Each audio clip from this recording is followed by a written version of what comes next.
when we start it. What's that? I'll talk about it once we start it.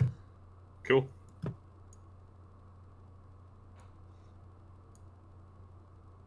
Boom. Here we go.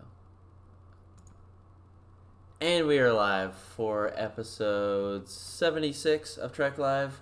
Hopefully everyone can hear everyone in this. Let us know on the stream. Bill, what are we talking about today, this morning? Talking about the new episode of Star Trek Discovery, New Eden. Yeah, definitely let us know if you can't hear me. Last week, I think my audio was a little quiet or something. Yeah, we had a little hiccup. Yep, I know Rob's in here, so give us the all clear if we're all good. But yeah, we're going to talk about New Eden, the new episode that premiered on Thursday night, episode 2 of season 2. So yeah, I guess that's pretty much going to be the main thrust of our topic today. Yep. We're also going to cover our rewatches. I know I haven't watched a whole lot, but I know you made some progress in your rewatch. Mm-hmm. And as always, we'll cover some other Star Trek content at the end of the show that we want to kind of highlight. But let's start with the rewatches and what we kind of have going on. I know you've made some progress, like I said, with season 6 of TNG. What are you up to? So last night I watched Tapestry, arguably top 10 Trek out of all the series. I'm loving season 6 more than just like overarching, not just talking about Tapestry. It was a great episode, obviously, but season 6 starts off strong and I think only gets better as the season goes so far. So excited. I'm excited to see how it carries its momentum or what happens. But yeah, I'm in just this run of great episodes. So it's kind of like this perfect storm of new discovery, but also like great Trek as far as like TNG. So pretty good time right now. Yeah, you're in a good groove for sure, and it's a good time to have it with the new Discovery as well. I think that's a lot of good Star Trek, and yeah, I totally agree that Tapestry is way up there. I think that's a classic Star Trek, great premise, really revealing about the character Picard. You get backstory, you get new insights into how he ticks, his mentality and how he views his own life in the past and moving forward. At the end of the episode, you learn something that I think everybody can kind of relate to. I think that's great. Now, remember when I was doing my last rewatch, season 6 of TNG was an interesting one because there were a lot of major highlights, but I remember struggling really hard with like what was my favorite episode of the season between Tapestry and like Chain of Command, specifically like the back half of Chain of Command, the second part where he's with the Cardassian and being tortured. Yeah. Like feeling like, man, picking one of these is like totally brutal. Like usually it's pretty. A lot of times the choices are kind of difficult, but that favorite kind of emerges, and I'm like, yeah, that's going to be the one for me. But that Trekkie award process for me was pretty tough, and I remember posting like a poll, I think, asking people which of these two episodes do you prefer, and if memory serves, it was one of those like 51-49, 52-48 kinds of polls. Yeah. And I think Chain of Command might have won, but there were really good takes on both sides, and a lot of people struggled with that decision too. So I guess my question to you would be, now that you've recently rewatched them, if we were back 10 months ago or whenever that was, and you had to pick between Chain of Command and Tapestry, what do you think is the better? I would say Tapestry. Okay. I think we just learned so much about how Captain Picard came to be, and so much rich backstory, and I love. So there's some Q episodes that I'm not a fan of, but this episode I think is the right balance. I think John Delaney kills it in this episode. Yeah, if there's like gun pointed to my head, I would say Tapestry. But yeah, I think they use Q as well as they've ever used him in that one. He's got the humor's there. There's some levity to it, but there's also the gravity and the gravitas that's there in episodes like Q Who, and even Encounter at Farpoint to some extent. Like he's kind of threatening in those episodes, and in this one he's holding Picard kind of by the cojones, like he's got him. He's totally in control of the situation. Yep. And yeah, I think it's a classic for all the reasons you kind of laid out, and I said at the beginning of that conversation that I think the way that it sheds light on Picard's character and balances backstory with setting the character off on not necessarily like a new path that we're going to explore moving forward, but telegraphing that the character's gone through an arc and has experienced a change in the way he views his own life is really satisfying. Yeah. And I'm a huge fan of that episode. How do you feel like at the end? I feel like they try to play the did it really happen, or was it Picard having an experience close to death kind of thing? Do you have a strong opinion on I believe in my head canon it actually happened. Me too. Just the way it seems like something Q would do, and I like to believe that it actually happened, and that it didn't, and it wasn't just a hallucination by Picard. So yeah, I like to believe that actually happened. Me too. Yeah, it's something I totally believe that Q would do that.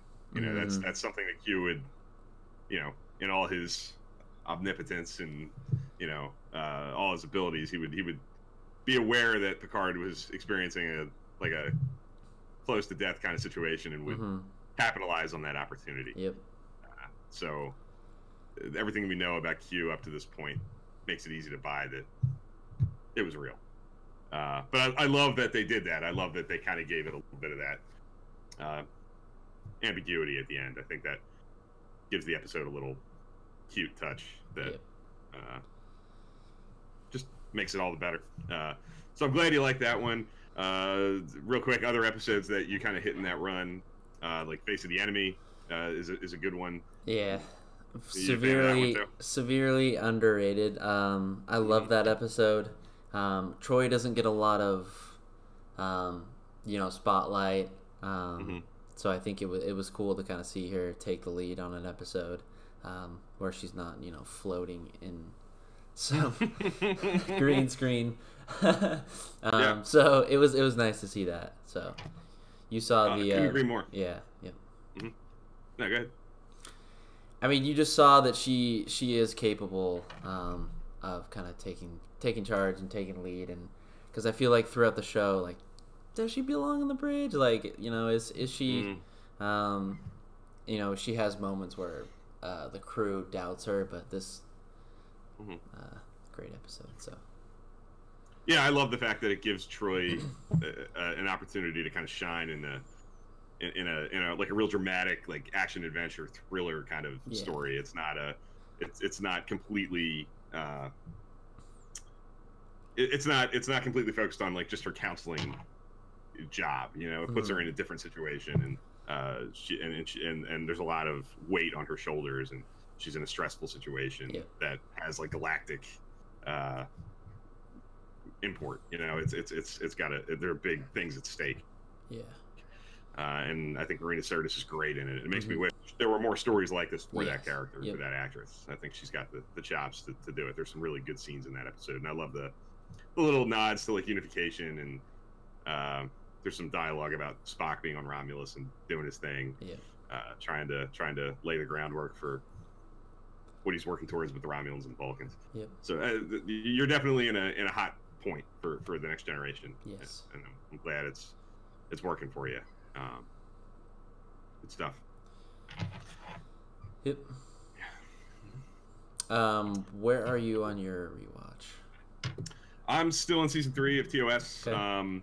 I watched Plato's Stepchildren last night, and then I think it was not such a good one. Yeah. That's I struggle a great deal with that one. I kind of like the concept of it. It's these, like, Q-like, omnipotent, extremely advanced mental capabilities.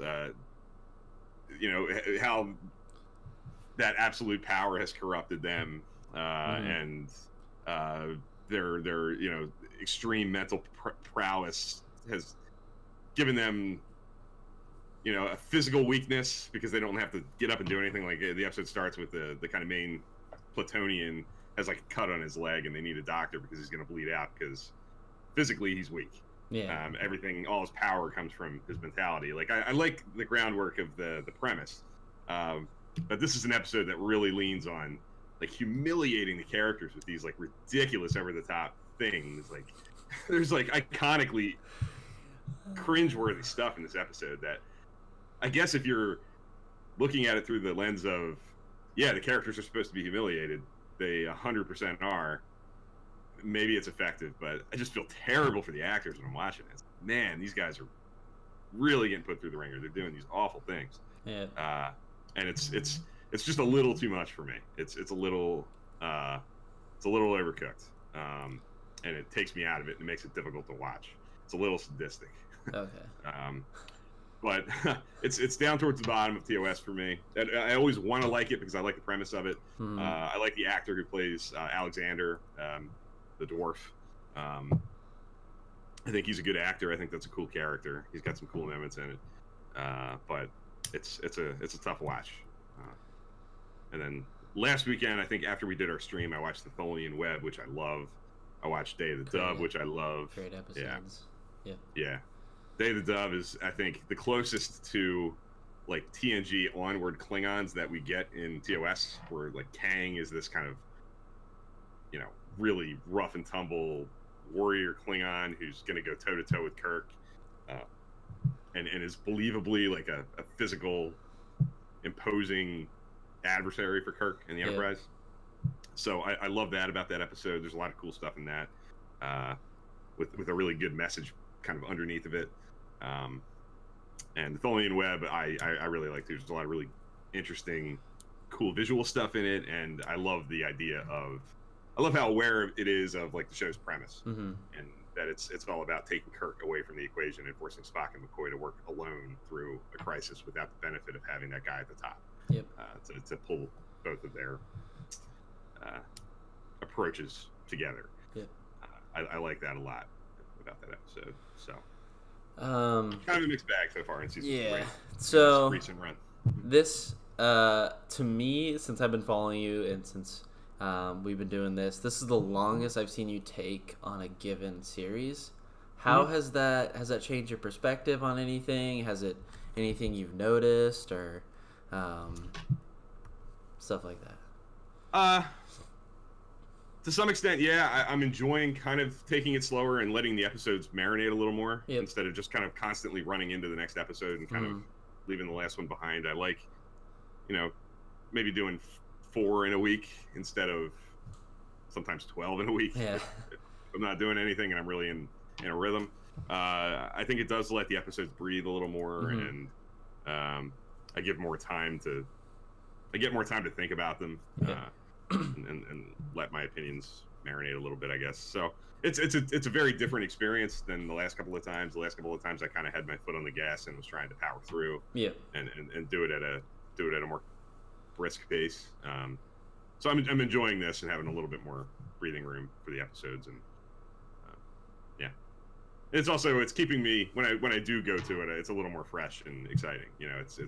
I'm watching other things kind of around it. I watch a lot of movies, and so it's kind of a comfort to go back to Trek here and there, and it's not just the standard. It's not what I'm watching all the time. So we have Rob in the chat, we have Grin Salem in the chat, Thad in the chat, and we have Jordan who just said he can't. Yeah, thanks for coming, everybody. Jordan says he can't stay long, but he's gonna leave his quick comments about New Eden, which I'm not going to read right now, but I promise I'll read them when we start that conversation here in a minute. We kind of get into it. But he's sharing his thoughts on the episode, and I think you want to get right into it?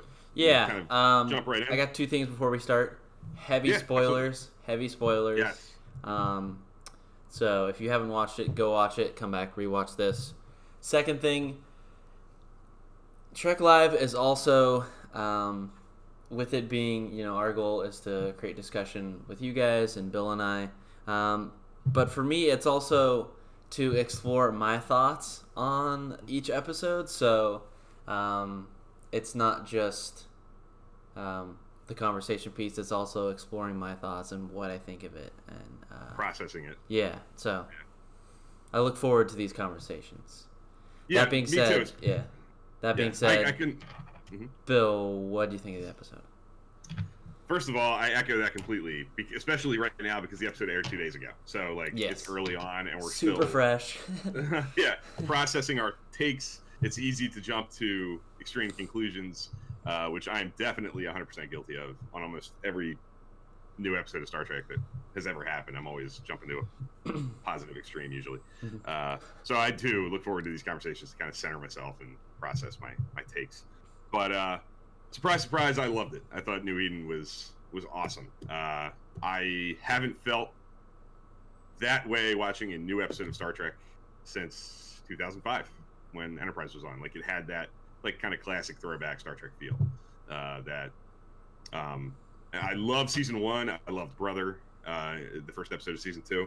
But this approached the feeling of TOS, TNG-esque classic Trek more than a lot of recent Trek has tried to approach or achieved at approaching, whichever way you want to look at it. But I think it had a lot of really satisfying throwback elements while still maintaining Discovery's unique voice with, being modern and,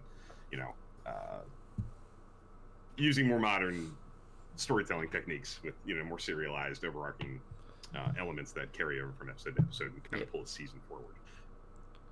I think that's undeniably there, but there are episodic elements to this episode that really make it scream Star Trek to me. But what about you? What are your kind of quick overall? I think it was a very, very strong episode. I think all the pieces kind of came together. Great direction, which we'll talk about in a bit. Great story, great script, great dialogue. Just the visuals in this episode, again, they just keep pushing that cinematic envelope with the visual effects, the composition of shots. It's very cinematic. It was just all the pieces came together, so made for a very strong episode. Yeah, I agree with all that. I think visually it's awesome. It assured me that Brother, as like the big season premiere directed by the showrunner, wasn't going to be an anomaly and not like the peak, and then it was all going to kind of come down a little bit as far as like back into a groove of not necessarily a lesser but a more routine visual flair. This one had a lot of that same cinematic scope that Brother had. So Thad says he felt the exact same way about it. I guess he mentions my name, so I'm assuming I'm assuming you're talking about the feeling of like old Trek being very present in New Eden. And what Jordan had said was said he can't stay long, but he thinks that this is the best episode of the series so far. Great setup and execution, although ultimately not quite as deep in some areas as it could have been, but it's the right direction overall. I mean, I can't disagree with that. I think in a lot of cases, even throughout Star Trek history, you get these really cool ideas, and because of the episodic nature of it, you can't necessarily go as deep as you'd like to into some of these concepts. And I think we're going to talk about that. I'm sure Jordan's talking about and I don't want to guess. If you're still here, Jordan, you can correct me if I'm wrong, but I'm sure you're assuming that you're meaning that the story of the colony and how they got there and what they're doing and how they live and all that might not be quite as developed as maybe some or many of us might be hungry for. It leaves you kind of wanting more as far as what got them there and what's going on down there. But I think you can maybe tag that to previous Trek as well. A lot of episodes like this can leave you feeling the same way, kind of eager for more rushed endings because of the 45-minute constraint. But yeah, I think. Did you know anything about this episode going in? A few days before it aired, there wasn't really a trailer for this episode after the premiere. There was a more general trailer for what's coming in the season. That's what we saw. But a few days before it aired, a trailer did emerge. I guess Netflix, the overseas version of Discovery, did air a trailer for the episode, and then it showed up and people saw it, and kind of telegraphed this, that they're going to find this human colony. Did you see that trailer? Like, did you know when you sat down to watch this what this episode was going to kind of be about premise wise? You know me, Thursday, Tuesday, Wednesday, I'm off Twitter. I don't do anything. I knew that it was going to be kind of an away mission-esque episode because I saw photos beforehand of them in like civilian clothes, not in their usual uniform. So I'm expecting a away mission episode, but I did not watch trailer. No. Okay. I did, so I kind of had an idea. I can't say that I'm surprised in the teaser when they kind of laid out what was happening. But from the time I saw it in the trailer through the episode, I was really happy to have a premise like classic TOS. You come across a planet and there are humans or human-like people down there, and you're trying to figure out like how did they get here, what's going on here, what do we do with these people.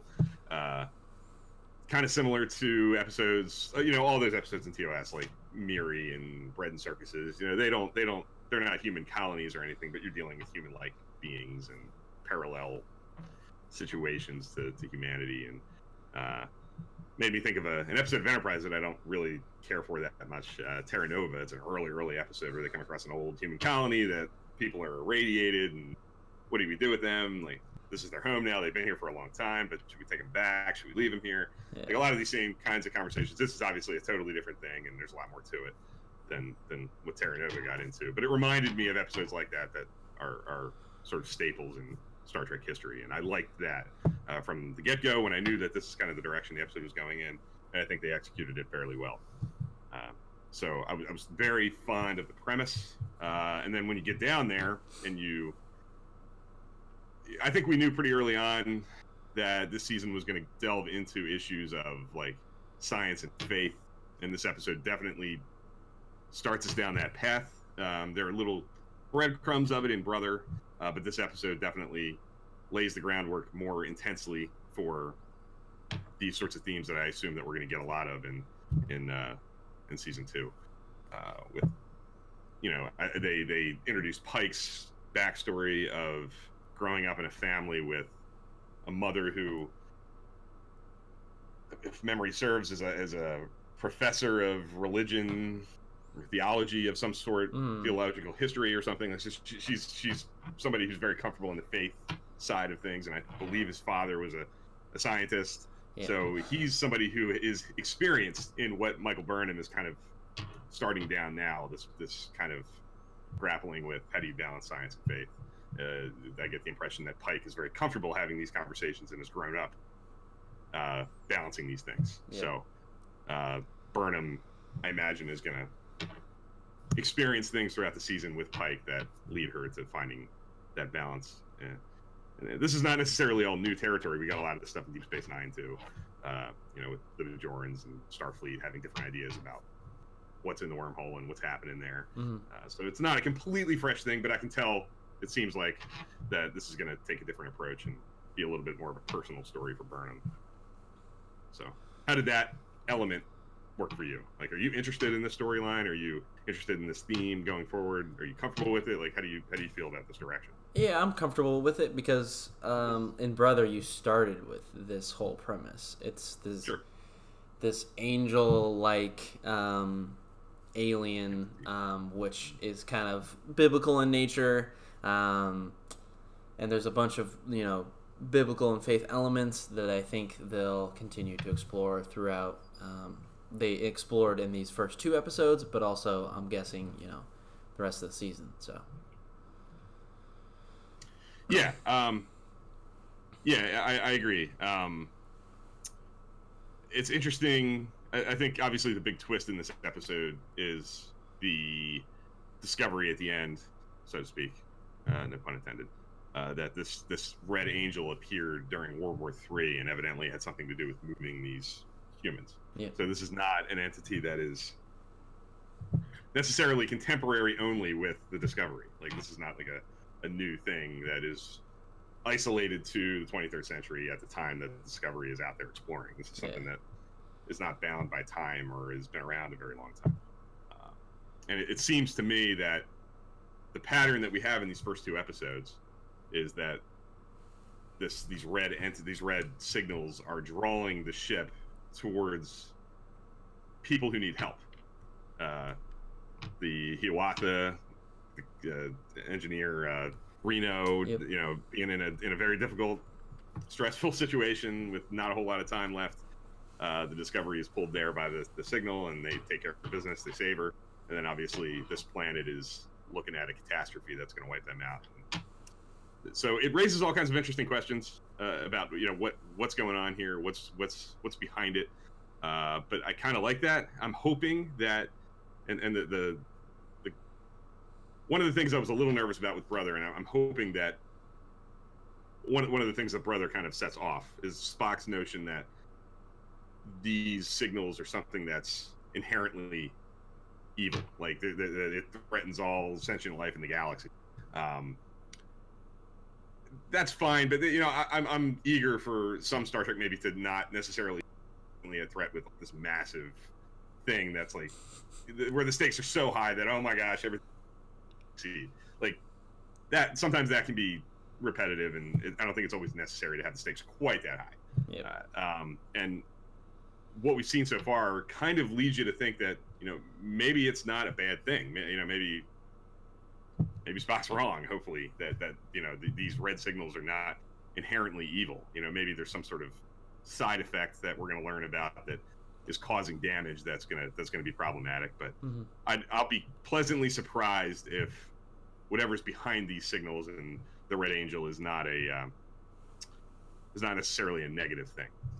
I think that would be a cool twist. That would be in keeping with classic Star Trek, that the thing that you think is a threat and an adversary is it's just a matter of coming to an understanding and learning more about it to get to a point where it's something you can live with, you know. Yeah. Like that would make me happy. Which I can see them like kind of exploring, you know, that's what they expect, because look what they just came out of. They came out of a war. So I think that would be a cool twist, like you mentioned, to kind of see if they explore that. So absolutely. Yeah. I think we should talk about the direction and the visual nature of this episode. There are things like even early on, that transition at the beginning, like when it's like a whip pan, like they whip to open the doors into the bridge. I'm like, all right, it's a Frakes episode. Here we go. Yep. Yeah. Very similar to Despite Yourself. I think there's a lot of visual flair in that episode. I talked about that last year. I thought Despite Yourself was an episode that was really leaning heavily into exposition and kind of setting up this mirror universe half of the season. There's not a lot of big things happening in it, but Frakes does a lot of visual stuff to really spruce it up and make it exciting and fresh. And this episode, there's a lot more going on, like from a plot standpoint, but he brings a lot of the same visual flair that he did to Despite Yourself. And just like visuals, like some of the ship shots, like there's just something inherently Star Trek about. They're not warping, they're jumping, but the Discovery jumps and they arrive and the ship pulls in front and you see like a ringed M-class planet it's pulling up to with the music swelling. Like that's just classic Star Trek. It just gives you that like warm and fuzzy feeling that I'm watching Star Trek, like undeniably Star Trek. Things like that. Shots of the I almost said the Enterprise, the Discovery in orbit of that planet. Just really cool imagery that you don't get. There's not a whole lot of ringed planets in Star Trek. They're kind of rare, let alone ringed M-class planets. We get, you know, Insurrection has one. It looked really cool. Things like the ship shots, but the more traditional, you know, on set actor stuff is really visually exciting too. Yeah. Anything else about the direction that like stood out to you? Were there moments in it, like the way it was cut, anything like that, like really jump out at you? The structure of the episode. I think it was just, again, it was very polished, but there was just some. I mostly see it in just the cinematography. There's, like you said, there's definitely his flair. And I think that, I don't know, I always get excited when Frakes is directing, because he has that, I think he's got the perfect director, because he was an actor himself, so he knows how to direct and kind of work with these actors and get their best performances out of them, Mm-hmm. but also highlight those performances with great camera work and great direction as far as that goes. So I think it's just the perfect balance of, acting and that film process. Yeah. So. Yeah, which makes sense coming from an actor and director. Yeah. The focus is everywhere and not just on the visuals. Yep. But yeah, another big thing visually, Enterprise Extras here, Jim, welcome as well. Appreciate you stopping by. I know you're a big fan of this episode, so are we. More of an overall theme maybe than something specific to this episode. I mentioned this last week, is I think that the sets are a little brighter lit. I think they're a little more comfortable. I was really noticing that in like the sick bay scenes with Tilly and the stuff on the bridge. We spent a lot of time on the bridge in this episode with during the rescue of the planet. I think the bridge really looks like bright and dynamic and visually interesting. I'm a huge fan of the sort of a little bit more brightly lit and colorful versions of the sets. I think it's more warm and welcoming than maybe it was in season 1. So definitely a fan of that. Jim says Alex Kurtzman mentioned yesterday on the Facebook after show that the moment of Tilly running the wrong direction was a Frakes edition, not scripted. It was not in the script. Yeah, things like that. I mean, I saw that Facebook live show as well, and I saw him say that. And yeah, things like that. A lot of times we don't know that unless we get to see something like that or we read about it. What was not in the script and what did the director throw in there. But it's nice to know that Frakes is has the opportunity to add cool little things like that, and he's not completely restricted to go with what's on the page. Mm-hmm. Good stuff. Yeah. How's Tilly working for you this season? Speaking of Tilly, I kind of see mixed reports on Twitter. I've seen people, continue to love her and think that she's a major highlight of the show. I've seen some people say that her humor might be a little bit much and a little overcooked. Yes, Jim, he should have directed Nemesis. It would have been a better movie. Couldn't agree more. But how's Tilly faring for you this season? I'm liking her character and where it's going as far as storyline goes. I think it gets better as we go. I think she has some interesting kind of things she's exploring as far as like sci-fi concepts, but also there's that mystery with her dead friend and stuff like that. Yeah. So I think it's slowly strengthening this like B plot throughout kind of the whole season. So I'm really excited to see that. But yeah, I'm liking it. I'm not a Tilly. Yeah. No, me neither. I think Tilly's great. I think Tilly. I said this kind of from the beginning. Even I think I remember talking about it when Context for Kings premiered. That Tilly is kind of what they try to achieve with sometimes maybe mixed results with like early Bashir, early Harry Kim, like green Hoshi Sato, like green Starfleet officers who are really raw and not experienced out there. Like Tilly is, I think, the best example of that. A character that is believably sort of unprepared to be out there. I think Hoshi's pretty successful early on, but she gets comfortable fairly quickly. Yep. But I think Tilly's arc of, really becoming accustomed to, life on a starship and being an officer and growing into that role and making mistakes like she maybe made this week in this episode with, maybe getting a little ahead of herself with cutting out the asteroid without help, making mistakes, seeing her, get reprimanded by Saru, but in a kind of reassuring and loving way. Yeah. Like these are like classic Star Trek sorts of things where it's positive. People are doing good things with good intentions, but are learning from their mistakes. I really like that arc, and a through line that I've liked in both of these episodes is I really like the dynamic between Stamets and Tilly. I think that friendship is really hammering home something good. I really like that chemistry between those two actors, those two characters. I believe their relationship. They did a good job of kind of quietly building that up. Yeah. Like, early in the show, it was apparent that was going to become kind of a bromance kind of thing, where these two characters are going to be really tied together. Yep. From working together in the engineering bay with the support drive. I love that they've kind of quietly built that really intimate friendship. They can say things to each other that they're not going to say to other people. Yep.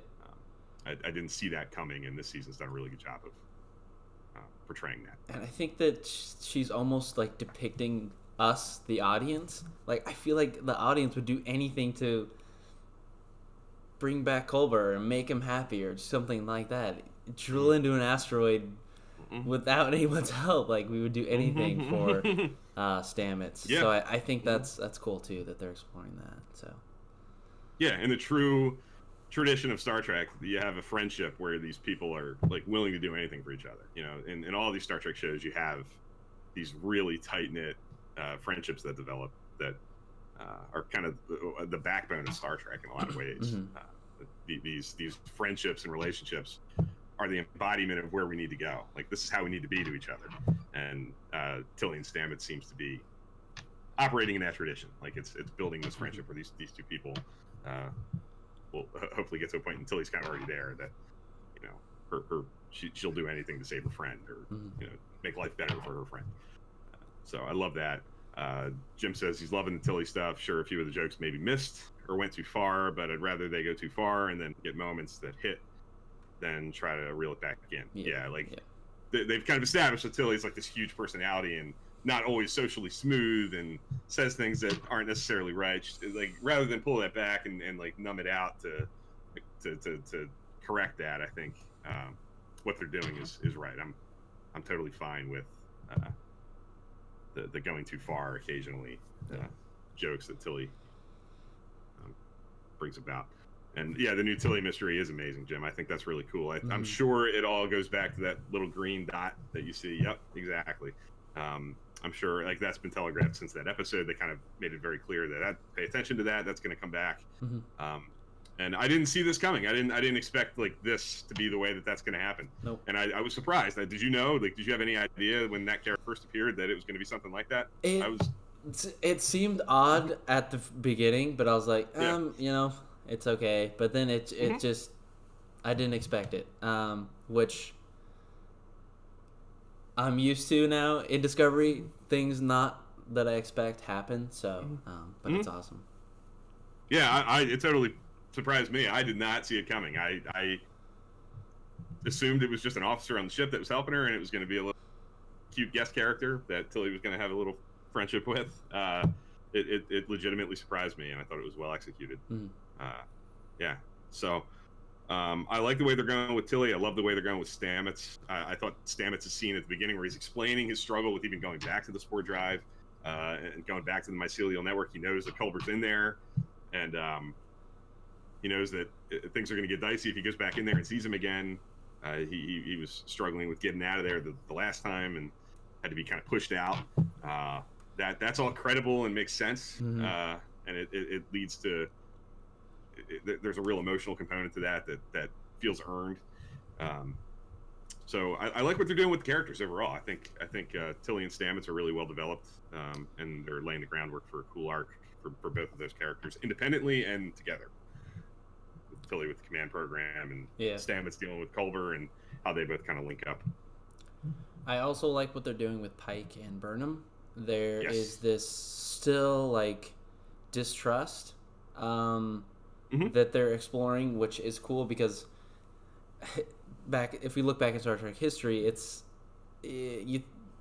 when you like the Maquis and Starfleet in Voyager, pretty quickly everything kind of falls in line.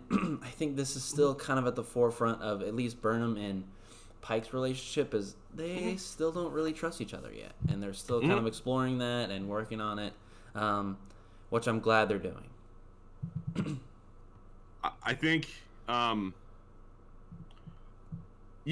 I think it makes a lot of sense for Burnham, especially to kind of, Burnham's been through a lot.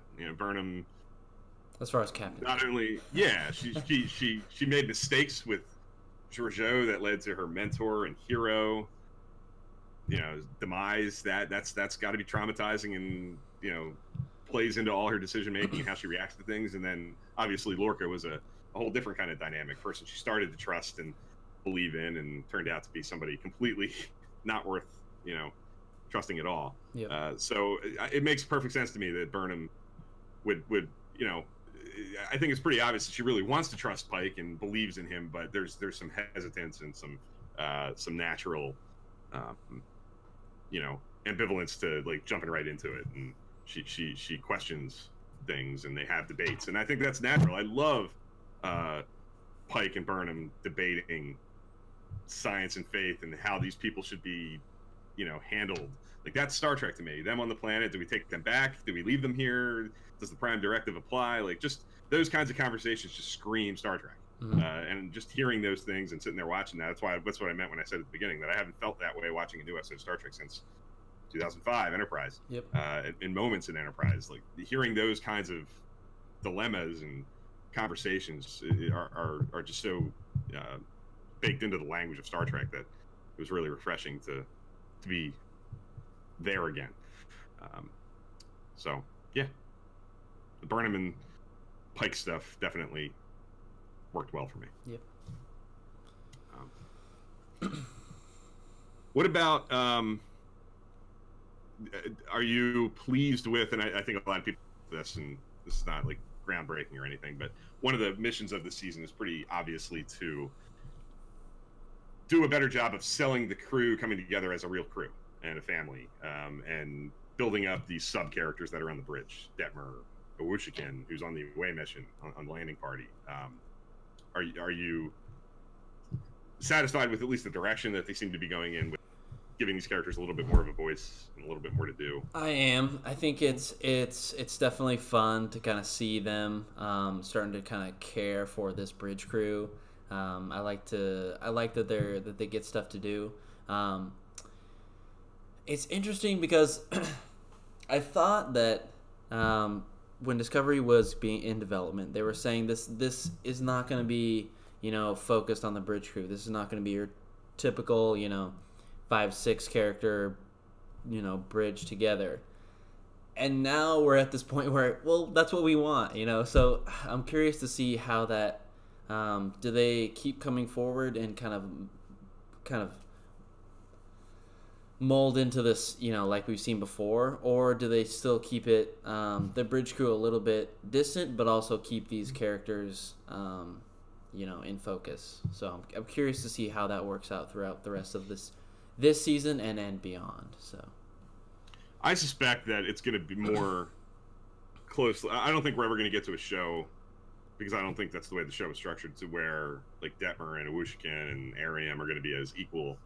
They're not going to be equal parts of the ensemble, but I think it would be cool to get to a point where characters like that feel as integrated to the crew and a part of it as, Sulu and Chekhov and Uhura do in TOS. Like, they don't have especially great supporting development. They're there. They're doing their job. Different missions here and there. They contribute to the conversation on the bridge. They're helpful in these missions, but the TOS is about Kirk, Spock, and McCoy. Right. And Scotty might be like in the middle there. He's not anywhere near those three characters, but he's a little bit more developed and a little bit more of a presence than some of those other characters. I think if we can get to a point where some of these sub characters on the bridge feel like some of those characters did in TOS, valued and important, but not necessarily equal to the ensemble, I think that would be a positive. Pensky File and Enterprise Extra, Jim, are kind of talking about the Stamets dynamic. Pensky File thinks that Stamets is maybe a little bit mopey and kind of just waiting around until the Culber thing starts to develop a little bit further. Feels stranded as a character, and Enterprise Extra says that he doesn't think that Stamets is completely moping around. They're bridging Stamets to Culber. Stamets was excited to help with the asteroid and brother, and showed up on the bridge after listening in and had to run to the spore drive to save the day. So he's involved to the extent that he can be, but he's certainly dealing with. But I think that I think that we kind of touched on this when we covered Brother, and the Pensky File kind of has a point there. Is the Stamets character is kind of in this mood point, and I think Bill, you said that he probably is gonna come back to the spore drive because he didn't have much to do. So I think you're right in that it's gonna go more towards back to the spore drive. Sure, and I think they kind of telegraphed early on before the season premiered. One of the things that Anthony Rapp, I guess, was allowed to talk about leading up to season 2 is that one of the things Stamets is dealing with is he doesn't really have a role in the ship anymore. Yeah. The spore drive is kind of shelved. He doesn't really have a job. That's what his whole life's work was. That's what he's dedicated his career to, is studying this thing and building to this point. And it's kind of been, they use it in this episode for a purpose, and I suspect that that'll continue to be kind of the MO. They won't use it unless they really have to, and it'll kind of keep it in play on a limited basis. But that's something that Stamets has to, reckon with. Having your career kind of pulled out from under you and figuring out, not only did you have your partner pulled out from under you and unexpectedly pulled away, your life's work. Now your life's work and your career path is kind of taken from you too. So I think it's natural for Stamets to kind of be standing around going, now what? Like, what am I going to do? Yeah. I don't have my guy. I don't have my job. I don't have my life's work's kind of hit a wall. We kind of know what it does, but it's not going to be what I thought it was. It's not going to be able to be used the way I thought it was going to be able to be used.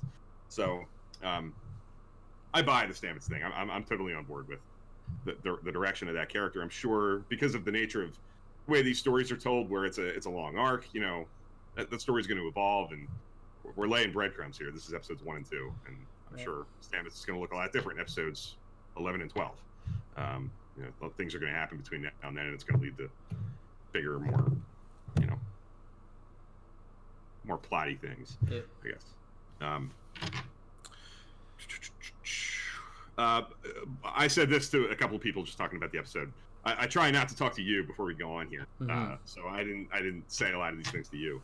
But I think that the scene towards the end of the episode between Pike and Jacob in the basement is probably my favorite 5 minutes of Star Trek Discovery so far.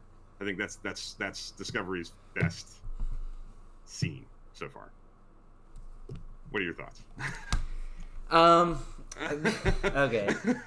Let me just I mentioned it at the top of the show. This is me exploring my thoughts. This is what Trek Lab is built for, also with the discussion part of it.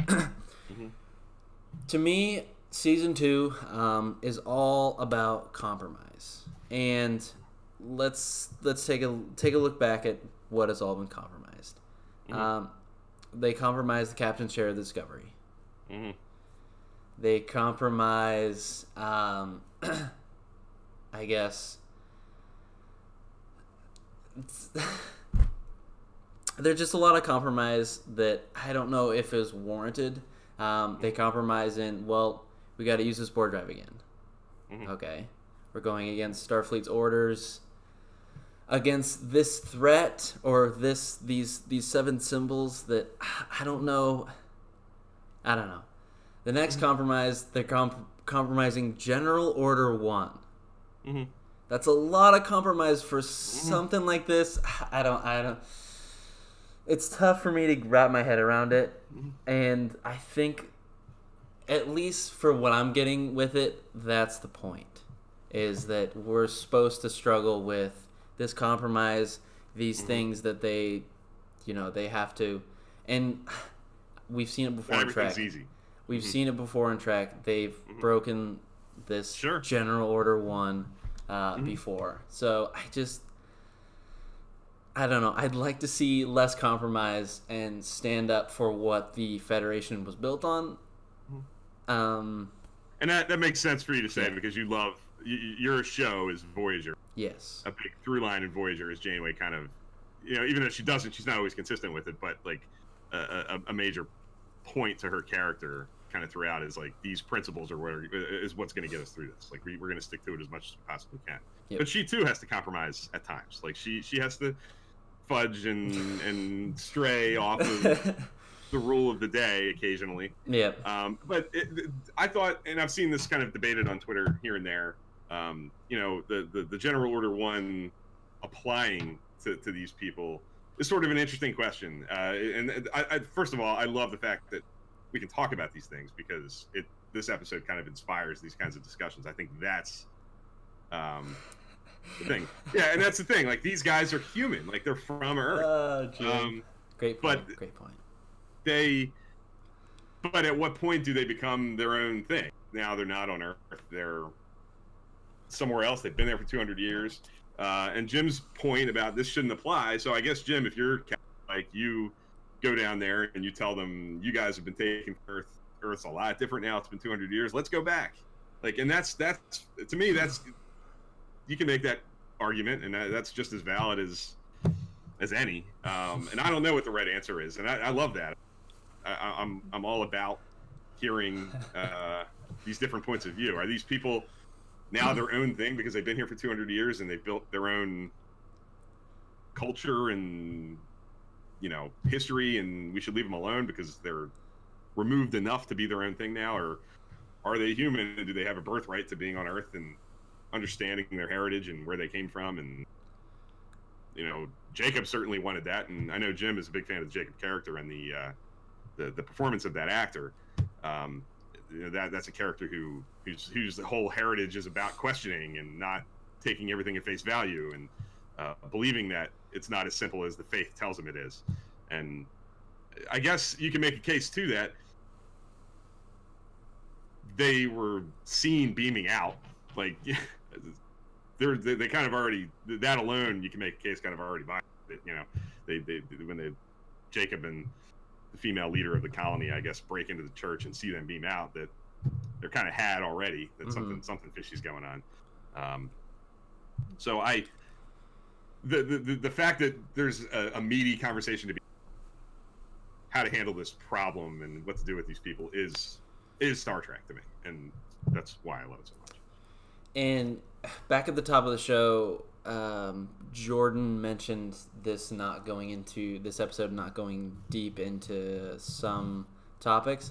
To me, this was the big, deep moment that I think they were going for to kind of spark discussion and to get us as an audience thinking about, which I thought is really successful because obviously we're having this discussion. So yeah, this is an episode that I think is more concerned with getting people to talk about these things than it is establishing, you know, minutia details about this colony and where they live, what's going on there. Like that's a direction you can certainly go in, and you can explore how a colony like this can exist and how they built up and what they're doing and how they've survived and what kind of society they have. But I think it's okay for this episode to be more focused on talking about these kinds of things, and that's clearly to me like the direction that they went in, and this is the kind of story they decided to tell. And that's why I love it so much. And that's I part of me wants to say, kind of just to jump ahead, I guess, to like, how does this episode fit in? And I've seen a lot of people say like this is the best episode of Discovery, and while I was sitting there watching it, I was definitely thinking that, to be honest. I was sitting there thinking, I haven't felt this way watching Star Trek since I was a kid in the 1990s and the early 2000s. This is amazing. But part of me wants to let it marinate a little bit, because I want to make sure that feeling and that premise and the type of story it's telling and that classic Star Trek vibe isn't artificially inflating it. You know, I want to let it age and watch it a few more times in the future to make that final determination. But I just love that we can sit here and have these kinds of conversations about a new episode of Star Trek. That's exciting to me. Yep. Jim says he'll also say anyone who thinks it is some kind of Trek incongruity or just wrong, General Order 1 applications pre-Kirk can be applied anyway. Yeah.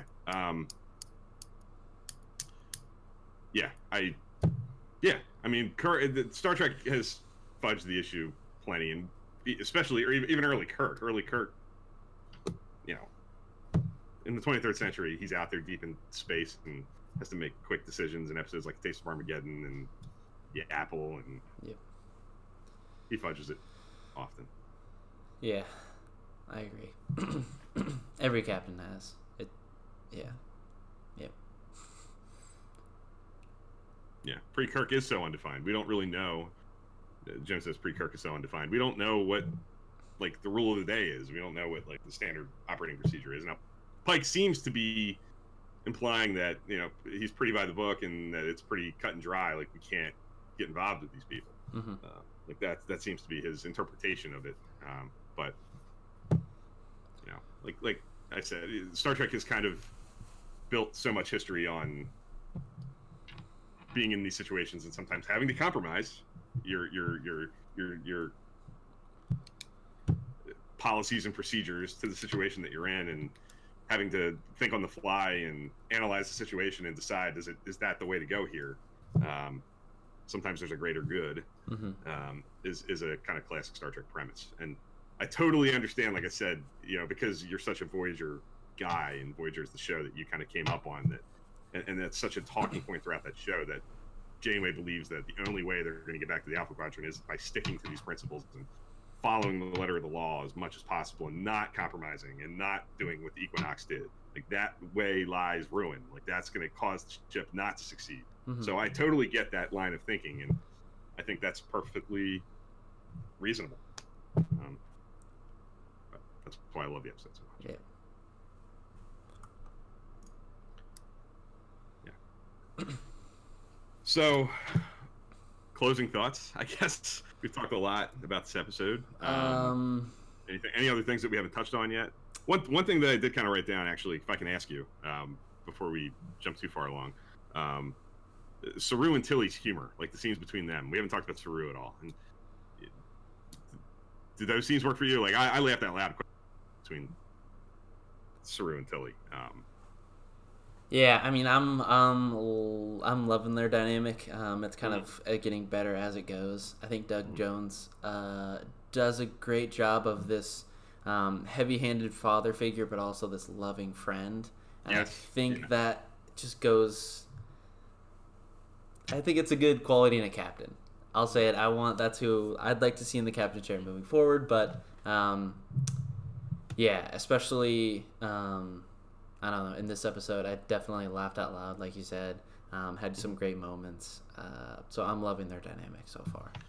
The other thing I'll say about Saru, I totally echo everything you said. That balance between loving friend and like father figure. Mm-hmm. They're kind of clearly making it clear that Saru is sort of Tilly's mentor in this command training program. Yes. Yep. So Saru is very much involved in that. And when Saru gives Tilly the speech in sickbay about you have to take care of yourself.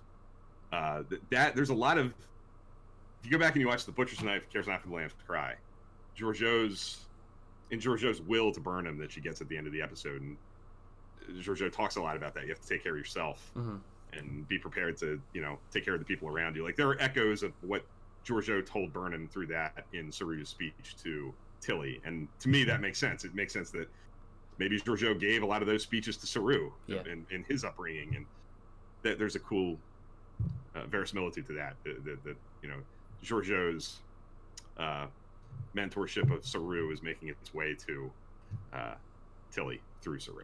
I love that. Another thing that I loved, I think like every little episode we get a little bit of kind of the production design. I love Pike's revamped ready room. It's warm. It's inviting. It's kind of intellectual, like sit down and like this kind of study and kind of discuss these heavy topics that they're kind of exploring throughout this whole episode. And on production design, like in Brother, we got shots of the Enterprise. That was cool. I think this was kind of like a big piece, along with kind of more of the shuttle bay and the kind of technology that they were using, and yeah, it was cool. So some production design elements as well as what we kind of talked about already as things that I loved. So yeah, couldn't agree more. I couldn't tell you how excited I was.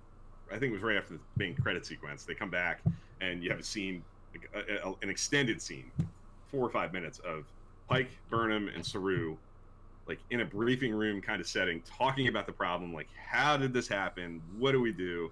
Like just something that simple was enough to like make this Trekkie's heart soar. Like it was just like, wow, this is Star Trek, undeniably. Yep. That I loved, and to me, like the difference between this and Brother, and I love Brother. I think Brother's really good. Brother, you kind of term it insert action sequence here. Brother has that kind of stuff in it. Yeah. Where this one doesn't. This one is a bit nitty gritty Star Trek. Yeah. Instead of, and I'm not saying that I completely dislike the little pods making their way through the asteroid field in Brother, but when I think of Brother, that scene kind of comes to mind fairly quickly, and it's amazing. It's cinematic. It's exciting. It's well done. But when I think of New Eden, I think of Pike and Burnham and Saru sitting around a table trying to figure out what's with this, and that's more Star Trek to me than the insert action sequence here kind of stuff. So that to me that would be like the tiebreaker if I was choosing which of these episodes I prefer.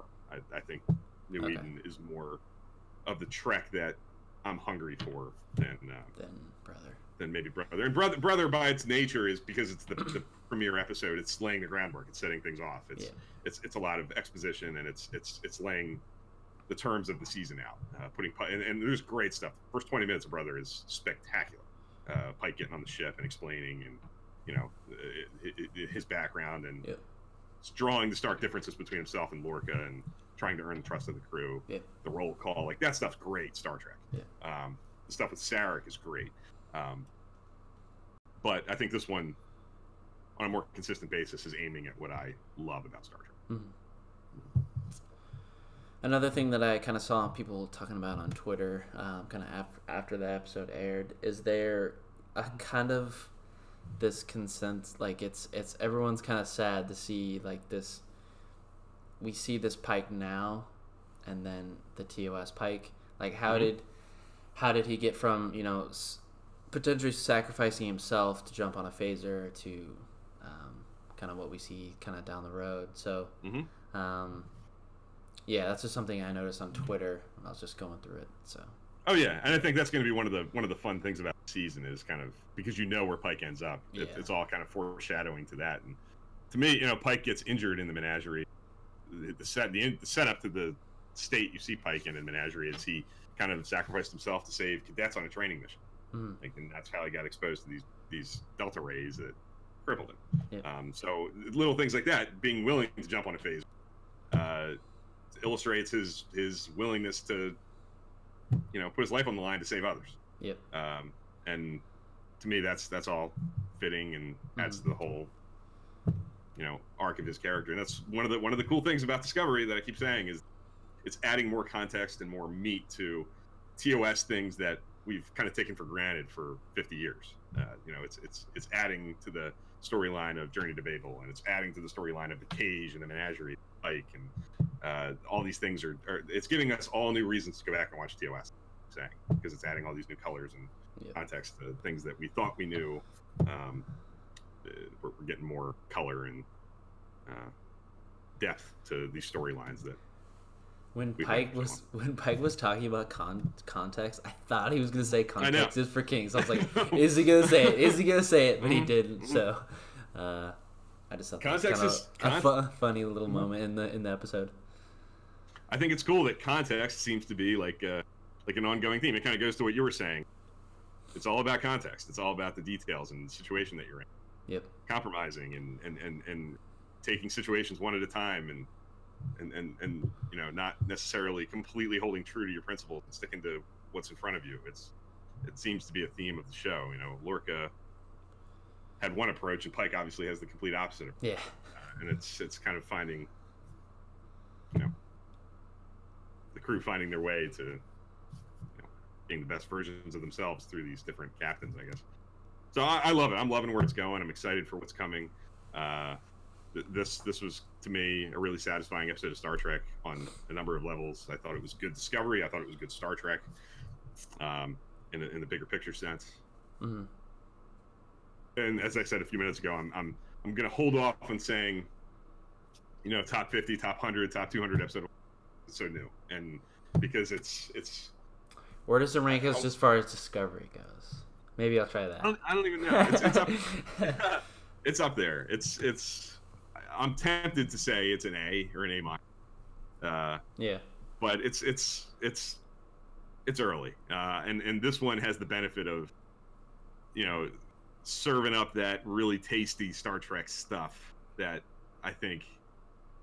I don't want to. I feel dirty saying that it's like artificially lifting it up, but I want to see how it marinates, sticks through the season, and how the context of the season impacts the episode, and how it feels a little bit down the road before I slot it into anything. Right. But my first instinct is that I loved it, and I'm pretty confident that I'm gonna stick pretty close to that final assessment. If we're talking episode grades, I know I'm sitting here saying I'm not really ready to do that yet, but I think I had said, Brother, if I had to pinpoint something, I think I said B+, and I think you said A- last week. If gun to your head, you have to say something. What do you say for this episode? It's an A+. You're being honest. It's an A. It's an an A. A. The Okay. the compromise thing that I kind of talked about brings it down a little bit, but I think it is better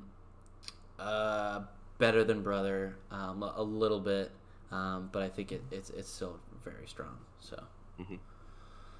Do you think it's? Are there episodes of Discovery that you would feel comfortable saying that you prefer to this? Into the Forest I Go. Into the Forest I Go. Yep. Okay. Yeah. To me, it's in that conversation. To me, it's Into the Forest I Go. I love the I love What's Past This Prologue. I love Context is for Kings, and I feel confident putting this episode kind of in that realm. I'm not sure where it falls yet. I don't know if it's number 1 or number 4 or 5, but it's going to probably be in that conversation. Yeah. Jim says it's an A, and it's going to be in the top 5 Discovery Trek ranks. He says it's better than Brother in his opinion for sure. What about MVP? I always ask this now. Like, what was the MVP of the episode? Person, MVP. production element. You guys should know this. It's Pike. It's Pike. I feel like the season's gonna be MVP Pike. I think he does a good. I think this is TOS in that. You talked about it before. They were in that briefing room. They were discussing. What they should do.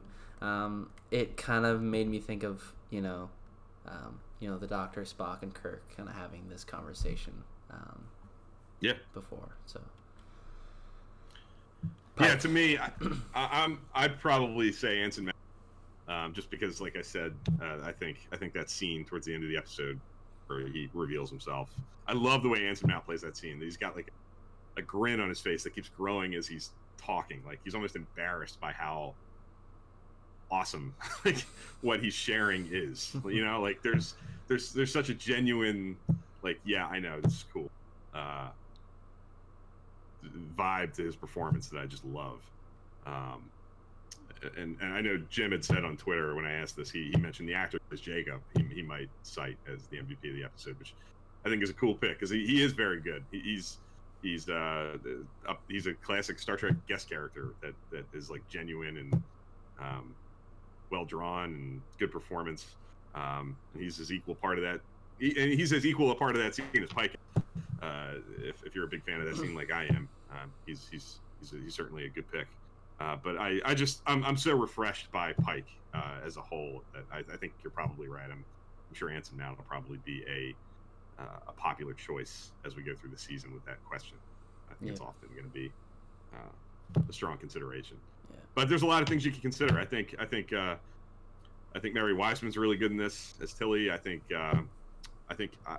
I love the direction. I love the location shooting. I've said this before. Like whenever Star Trek goes on location and they're not in a cave or on like an artificial forest, like you see a lot in old school Trek. Like it just there's a real feel to it. And when they're walking around the exterior of the church and the cemetery, it just feels like they're in a real place because they're outside. So I love that. Anytime Star Trek feels cool. So those kinds of things are all definitely in play, and the writing as well. Because the premise gives us these kinds of conversations to talk about with Prime Directive, and the fact that Star Trek's going down that road again makes all these things makes the writing as valid a choice as some of the performances in the production element.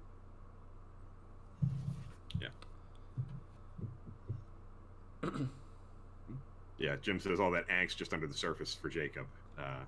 Loves that guy. He's carrying these questions that he doesn't really have an avenue to ask them in his community.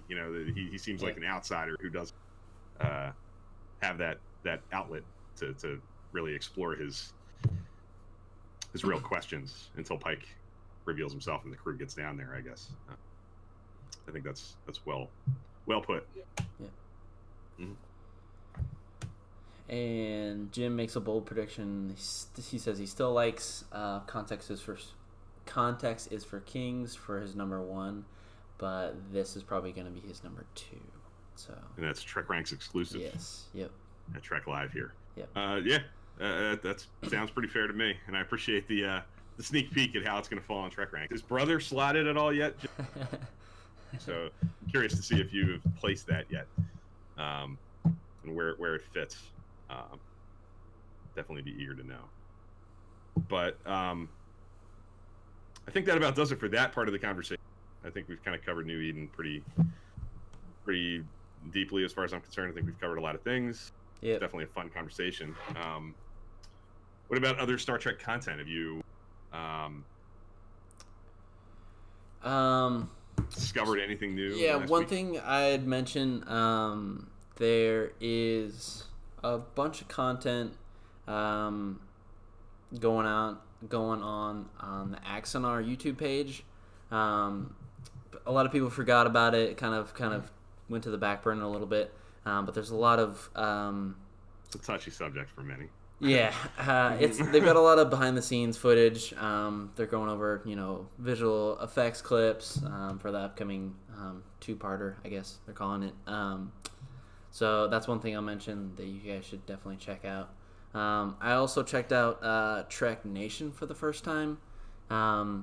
It was an interesting documentary, if I could call it that, about kind of Gene Roddenberry and everything that entails. So definitely check that out. Amazon Prime. Fandom. Yeah. Yep. I haven't seen that in a long time. I remember it coming out.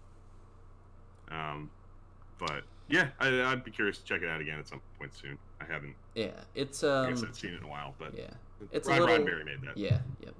It's a little kind of all over the place, but I think it has some cool moments in it. So. Yeah, I was honored to be a guest on Thad's Delta Flyer podcast the other night. We recorded an episode about resolutions, so that'll be coming fairly soon. It was a lot of fun. I love that episode. Yeah. There's a lot of cool stuff that I think that episode's good on its own merits, but I think it leads to a lot of interesting conversations about, Janeway and Chakotay and the overall arc of Voyager, and that I think got into a little bit on that show, and I'm excited to hear it, and excited for everybody to listen. So that was really fun, and a couple of podcasts that I haven't talked about before that I really enjoyed is the Disco Trek, hosted by Chase Masterson, who plays Lita in Star Trek Deep Space Nine. It's a Star Trek Discovery show. They have a lot of cool guests on that show. And I would definitely recommend that. I guess they're going to be doing kind of what everybody does, most shows do these days, which is, recap the episode and share, people's thoughts. And then Shuttlepod is a TrekMovie.com podcast that is doing the same thing as well, recapping episodes and sharing thoughts. I listened to both of them, and of course The Edge from over at Trek FM. All really good Discovery content. And Enterprise Extras, Trek Ranks podcast episode number 47 was like a mirror universe. Such a fun episode. That was a fun listen. That's the idea was so different that I've never seen before. That was a good episode. Yes, totally agree. That was one of the more. It was a really fun one. They're always fun. That was outside the box. I really enjoyed that. Thad says Disco Nights is the podcast I'm talking about. Yes, Disco Trek, which is also awesome, is on the Tricorder Transmissions, and that's their Discovery recap, which I also tend to listen to and always enjoy. There's a lot of good personalities on that show. So no end to Star Trek Discovery recaps out there. Lots of content, lots of ways to get your fix for Star Trek Discovery conversations. They're all over the place. So it's just a few of the ones that I've enjoyed so far this season. Yeah, I guess we can start wrapping it up. The discussion doesn't have to stop here. Come over to our Twitter, Facebook, our podcast feed, which we're posting to every week, along with the YouTube channel. I just want to thank everyone who stopped by. I know there's a bunch of Star Trek Discovery content out there and discussions, so you guys make the show stopping in, so I just want to thank you for that. So. Yeah, thanks everybody for watching. Everybody who's here, appreciate you helping to steer the conversation and share your thoughts. Thad, Jim, Rob was here at the beginning. Jordan shared his thoughts at the beginning. Grin Sam was hanging around. So appreciate everybody who's here, everybody who's watching, listening on iTunes now. We're available on iTunes as a podcast version of this. So definitely would appreciate some subscriptions and reviews on that platform as well. Appreciate everybody listening in, watching, and helping us sort through our take on New Eden and Star Trek Discovery as it keeps going. Yeah. I'll echo what Bill said, and we'll see you guys next week. Thanks. Thanks, guys.